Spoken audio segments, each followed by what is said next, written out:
Kami ang alamat. Sa akin, siguro, during kasi my time, it wasn't really, di ganun karami yung mga songwriters pa before. I started doing covers sa Twitter. And also, actually, my artist friends right now, at the same state na rin. Kaya, I think with the internet and with, there's so many social media apps na you can post and promotion for everyone.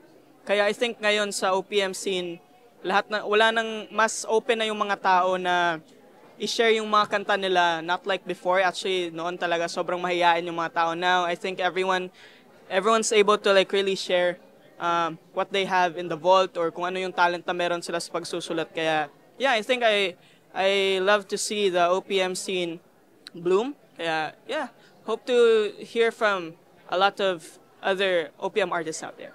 Tulad nung sabi niya, mas malago na ngayon yung mga gusto maging artist and ang daming, actually, panigurado, madami sa messages mo ng mga aspiring artists, no?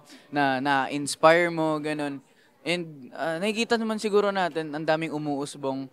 And yung community ngayon sa industry, sa OPM, ay yung mga artists mismo, magkakilala, friends.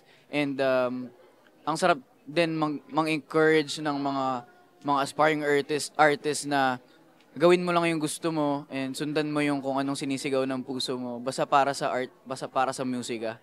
Yeah, feeling ko habang tumatagal, yayaman yung industriya ng musika natin sa Pilipinas. Kasi especially sa mga gantong ganap like Coke Studio, may mga ganto talaga na pinapakita yung talent ng mga Pilipino.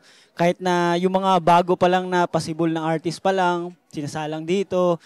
Even though yung mga dati pa, na hindi alam ng bagong generation ngayon. Katulad ng kanta namin, di ba, Rock Baby. Minsan yung iba, di na nila alam yun nakalimutan na. Pero kami alam namin yun for sure, di ba?